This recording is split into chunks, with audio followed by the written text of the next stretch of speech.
You know, I wasn't sure. I thought it would be a toss-up. I think most of us thought it would. You know, we all thought it could have gone either way. You know, LSU obviously is a great football team, and we're just so happy to be in this thing. You know, I've never been there. You know, we went in 2016, but I wasn't here yet. So this is a whole new deal for me, and I'm just so excited to be in. Dan, Josh, what do you feel like you guys have to do now, coming off 13-0 and coming off this, to kind of get refocused and start looking ahead to this game? Yeah, well, you know, Clemson is a great football team. You know, I don't remember how many games in a row they won, but it's something crazy.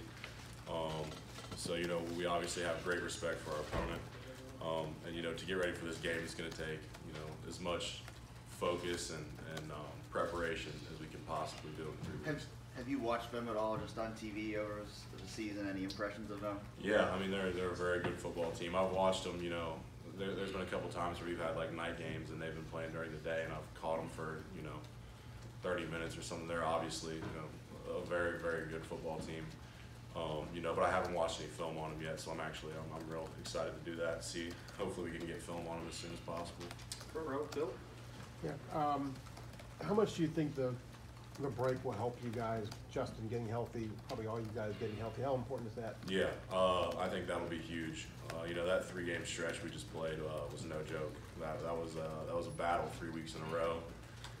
You know, I think our offensive line and everybody really needs this break, kind of get our bodies back to right and get ready to go make a run for this thing. And going into the Big Ten championship game, was there a thought among the team that we want to just not just win, but win with style points so we can be the #1 seed, or was that not even a factor?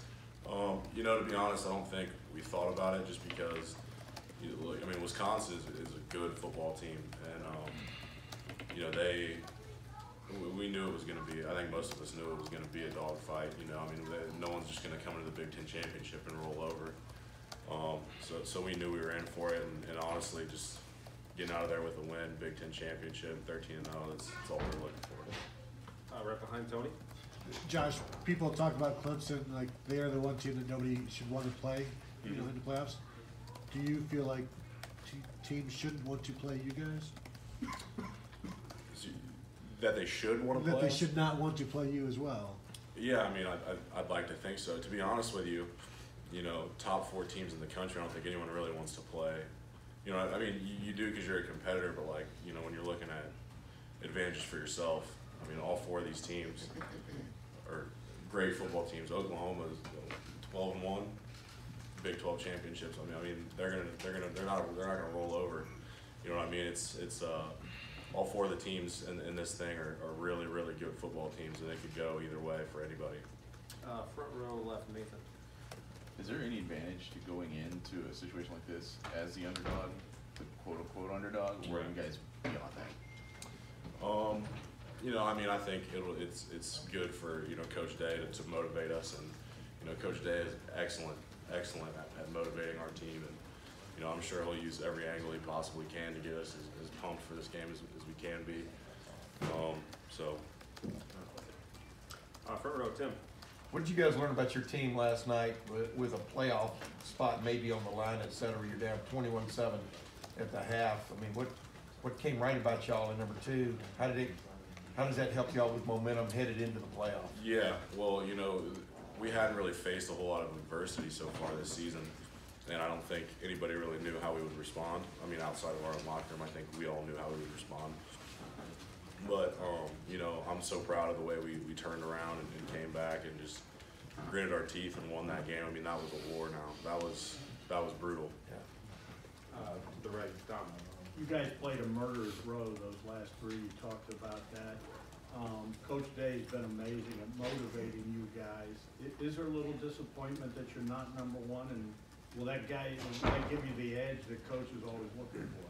Yeah, I mean, you know, we're undefeated, and of course we want to be #1, but we're not, and, you know, I don't think that's on any of our minds. You know, immediately one of the first things he said after it was, you know, okay, we're still in this thing, we're #2, and we're playing Clemson, and, you know, I mean, we're in the college football playoffs. What else can you ask for? We're right to run for it. To the left, Doug. Roll call.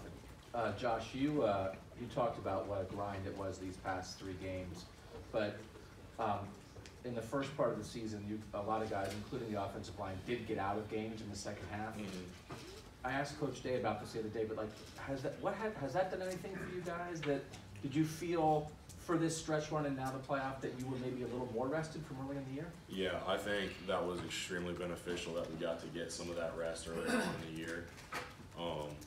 Yeah, that's so huge for us, especially as an offensive line unit coming into a stretch like that. Because if you play, you know, two weeks in a row that are tight games and we have 80 snaps, I mean that's 5 weeks in a row of absolutely going at it.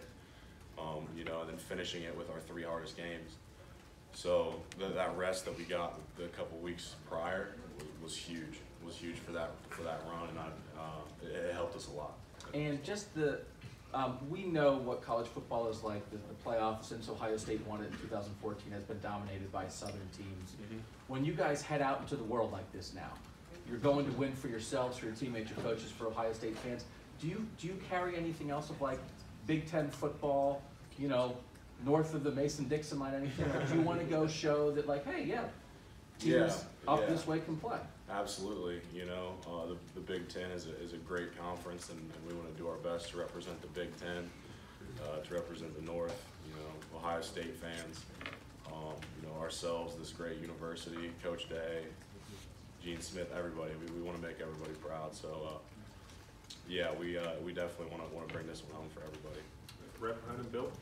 Josh, where were you in 2016 when Ohio State played Clemson in the Fiesta Bowl? Where did you watch them? What do you remember thinking when that game was happening? Yeah, my brother played at Kentucky, and I want to say, I can't remember exactly. I know for a fact I was in a hotel room watching it by myself, and I was either at, I think it was the night before I left for the Army All-American game, and I watched it in the hotel by myself. What was going through your head as you watched that game unfold? I think it's you know, it was. I mean, I can't really remember, but I mean, I think I was in shock at how it went. You know, definitely didn't expect it to go that way. And last two, Patrick. Josh, you mentioned, you know, you haven't been to the playoff. A lot of your teammates haven't either. Clemson's obviously been there a lot recently. Without having been there, I'm just curious, what do you think the experience of being there could be an advantage, and how can you guys kind of get that and match that? Yeah, well, I think it helps a lot that we've played in a lot of big games. You know, the rivalry game versus Team Up North is one of the biggest games in college football every single year. So we haven't necessarily been there, and we lack experience with that. But we have played in a ton of really big games, even just this season alone. So, you know, we've been in the big moment, in the big spotlight before, and I think we'll be able to handle it just fine. Front row, Joey. Josh, you mentioned the last 3 teams you played, playing a back-to-back-to-back was no joke. I imagine those are tough physical teams and it takes a toll. What's the most difficult part looking back on facing those 3 teams to wrap up the season? Yeah, I think the most difficult part was probably turning around and winning that game last night.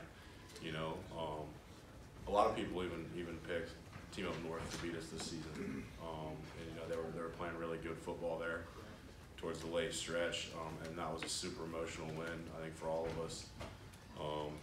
And after an emotional win like that, it's hard to turn around. I mean, we were also physically beat up, so to turn around and physically try and get to where we need to be, and also be mature enough to put the emotions of that game behind us and look forward to the game we had ahead, you know, it's a challenge. And I know you haven't really looked at film or done too much on last night, but their front was able to kind of get pressure on Justin, and what was a tough test. What was how do you look back on some of the issues there? Yeah, well, some of the issues was they were bringing more people than we had that blockers. I mean, you know, it's a simple numbers game, and when we do that, when teams do that, we have to be able to get the ball out quick. You know, have the correct reads, correct calls as an offensive line, because, you know, then if we make the wrong call, then they're bringing 6 people. We have 6 blockers, but we use 4 of our blockers to block 4, and 2 of them don't come. You know what I mean? Like it's all a numbers game, and figuring out where the blitz is coming from. And you know, we settled in and kind of got that figured out in the second half. Thank you, Josh. Thank you, guys. Thank you, Josh.